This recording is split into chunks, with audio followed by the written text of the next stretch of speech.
ফামান ইয়ামাল মিসকালা যাররাতিন খাইরান ইয়ারা ওয়া মান ইয়ামাল মিসকালা যাররাতিন শাররান ইয়ারা। আল্লাহ পাক রব্বুল আলামিন বলেন যে মানুষ যত নেক আমল করো আর বদ আমল করো, যাই করুক না কেন, সব আমলের প্রতিদান এবং সব আমলের বিনিময়ে তাকে একদিন ভোগ করতে হবে, একদিন অবশ্যই ভোগ করতে হবে। এই জন্য দুনিয়ায় যত মানুষ আছে সমস্ত মানুষে ইহা থেকে আল্লাহ পাক রব্বুল আলামিনের জাতকে অস্বীকার করতে পারে, নাউযুবিল্লাহ হইতেন না, আল্লাহর জাতকে অস্বীকার করতে পারে, কিন্তু সে একদিন যে মৃত্যুবরণ করবে সেটা কিন্তু সে অস্বীকার করতে পারে না, অস্বীকার করে না। এমন কোন জাতি, এমন কোন প্রাণী, এমন কোন ধর্মের লোক নাই যে আমি জন্মগ্রহণ করেছি এই জমিনের মধ্যে আর একদিন না একদিন মৃত্যু হবে। এটা সব মানুষই বিশ্বাস করে, সব মানুষই আবার মানেও, কিন্তু এই যে মৃত্যুটাকে অস্বীকার করে না। কিন্তু মানুষ যে এই দুনিয়ার মধ্যে থাকছে, এই দুনিয়ার মধ্যে যাওয়ার পরে পরকালে যে যাবে, সেই যাওয়ার জন্য আল্লাহ পাক রব্বুল আলামিন বলেন, গোলাম তুমি মৃত্যুর পূর্বে মৃত্যুবরণ করো, মৃত্যুর পূর্বে মৃত্যুবরণ করো। এই মৃত্যুর পূর্বে মৃত্যুবরণ করার অর্থটা কিটা? অর্থটা কি দাঁড়ায়? মুফাসসিরিনে কেরাম তাফসীরের কিতাবের মধ্যে উল্লেখ করে বলেন, মৃত্যুর পূর্বে মৃত্যুবরণ করার অর্থ দুইটি। একটি হলো সবটা আপনি দুনিয়ার মধ্যে যত কর্ম করবেন সমস্ত কর্মই করতে হবে একমাত্র আল্লাহকে রাজি এবং খুশি করার জন্য, রাজি এবং খুশি করার জন্য। আপনার কাছ থেকে এমন কর্ম হইতো না যে কর্মের কারণে রব্বুল আলামিন নারাজ হয়ে যায়, রব্বুল আলামিন নারাজ হয়ে যায়। কেন?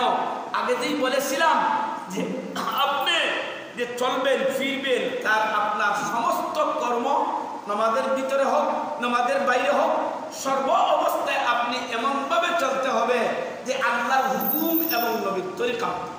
তাহলে মৃত্যুর পূর্বে মৃত্যু গ্রহণ করা এর অর্থ হলো আর আপনি সর্ব অবস্থায় মৃত্যুর জন্য প্রস্তুত থাকতে হবে। যে কাজ করবেন সেটা আল্লাহর বিধান অনুযায়ী করবেন, যে কাজ করবেন সেটা নবীর তরিকা অনুযায়ী করবেন, যে কাজ করবেন আপনার সেটা আপনার আল্লাহকে রাজি এবং নবীকে রাজি এবং খুশি করার জন্য করবেন। 2 নম্বর কর্ম কি বলে? মৃত্যুর পূর্বে মৃত্যু গ্রহণ করার অর্থ হলো সবাই বিশ্বাস আমরা করি আমরা একদিন এই দুনিয়ার মধ্যে থাকব না। সবার বিশ্বাস আছে না? আসে, অবশ্যই বিশ্বাস আছে, কিন্তু এই বিশ্বাসের সাথে কি করতে হবে বলে আজকে আমি দুনিয়ার মধ্যে আসি, আগামীকাল দুনিয়ায় থাকবো না। আজকে আমি এই দুনিয়ার পৃথিবীতে রব্বুল আলামিনের অসংখ্য অগণিত নিয়ামত ভোগ করতেছি। দুনিয়ার চক্ষু দ্বারা, হাত দ্বারা, পাও দ্বারা আল্লাহ পাক রব্বুল আলামিনের জমিনে চলাফেরা করতেছি, দুর্নীতি করতেছি, রাহাজানি করতেছি, সন্ত্রাস করতেছি। এই দুনিয়ার মধ্যে একদিন আপনি আমি থাকবো না, এই দুনিয়া থেকে চলে যেতে হবে। সর্বান্তরিক অবস্থায় আপনি এই চিন্তা ফিকির করতে হবে যে আজকে আমি দুনিয়ার বুকের মধ্যে আসি, আগামীকালকে মাটির পেটের মধ্যে আপনি আমি চলে যেতে হবে। ও আল্লাহর গোলাম, আপনি দুনিয়ার মধ্যে চলতেছেন ফিরতেছেন, আপনি বাহাদুরি করতেছেন, এই জমিনের মধ্যে আপনি অপরাধ করতেছেন, জমিনের মধ্যে আপনি সন্ত্রাস করতেছেন, যত রকমের দুর্নীতির হাজানি আছে সব কিছু করতেছেন, আপনার ক্ষমতার দাপট কাটাইতেছেন, যার যার স্তর অনুযায়ী ক্ষমতার দাপট কাটাইতেছেন। আল্লাহ পাক রব্বুল আলামিন বলেন, গোলাম রে তুমি মৃত্যুর পরে একবার মৃত্যুবরণ করে দেখো। আজকে দুনিয়ার মধ্যে আসো, আগামীকালকে তুমি দুনিয়ার মধ্যে থাকবে না। যখন কবরের গাড়ার মধ্যে যাইবা তখন মাটিয়ে ইঞ্চি ইঞ্চি পরিমাণ তোমার কাছ থেকে হিসাব নিয়ে ছাড়বে।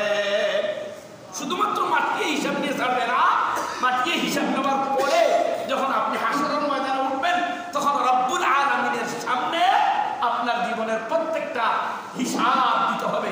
এই জন্য মৃত্যুর পূর্বে মৃত্যু গ্রহণ করা, মৃত্যুর পূর্বে মৃত্যু গ্রহণ করা। একটি ঘটনা আব্দুর রহমান ইবনে আবু নেআম, এক আল্লাহর ওলি, আল্লাহর বড় বুজুর্গ, আল্লাহর বড় আলিম, মুহাদ্দিস, মুফতি। উনার যুগে একজন ব্যক্তি ছিল, উনি একদিন কয়েকজন উলামায়ে কেরামদেরকে জিজ্ঞাসা করলো যে হুজুর, আগামী কালকে মানুষের মৃত্যুর তারিখ কিন্তু নির্ধারিত না, মৃত্যু কিন্তু নির্দিষ্ট হবে, কিন্তু মৃত্যুর তারিখটা কোন দিন হবে, কোন সময় হবে, এটা কিন্তু নির্ধারিত নয়। বিশ্বের যত রকমের বৈজ্ঞানিক আছেন, সমস্ত বৈজ্ঞানিক এই বিষয়ের মধ্যে ফেল করে ফেলেছেন যে মানুষের মৃত্যুর তারিখটা নির্ধারিত নয়, মানুষের মৃত্যুর তারিখটা নির্ধারিত নয়। দুনিয়ায় আগমন করছেন তাইতে হবে, এটা কিন্তু ঠিক, এটা কিন্তু নির্ধারিত। কোন সময় যাবে সেটা কিন্তু নির্ধারিত নয়।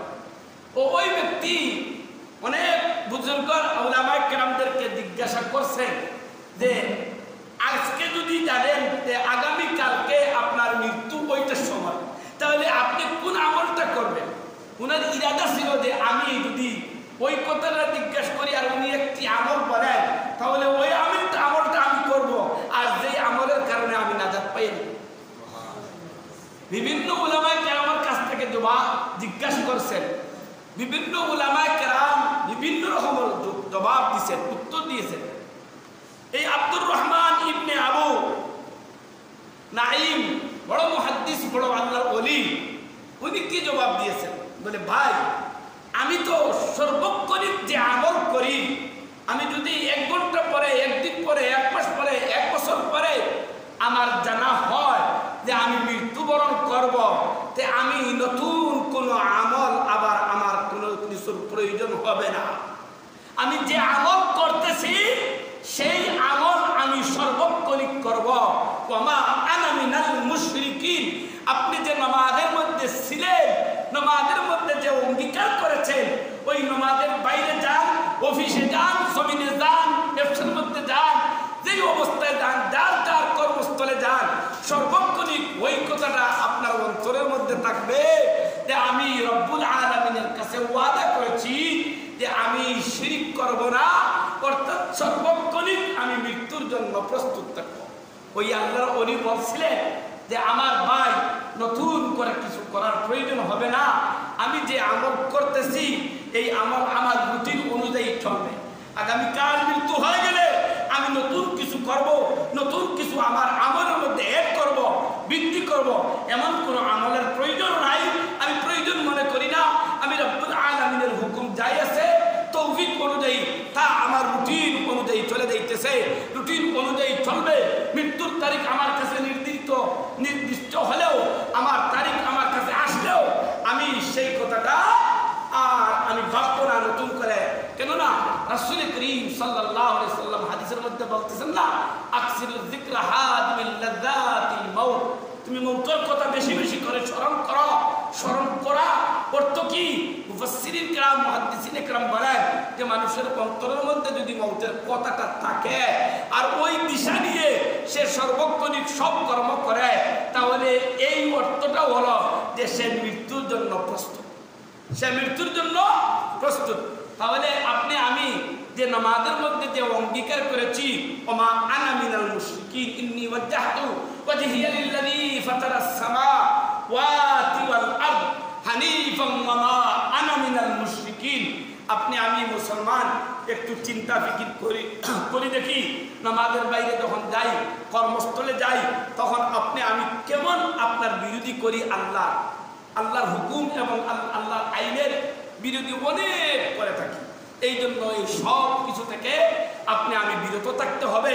বিরত যদি থাকতে পারি না, তাহলে আপনি আমি আল্লাহ পাক রব্বুল আলামিনের কাছে যে ওয়াদা করেছিলাম সেই ওয়াদাটা লঙ্ঘন হয়ে যাবে।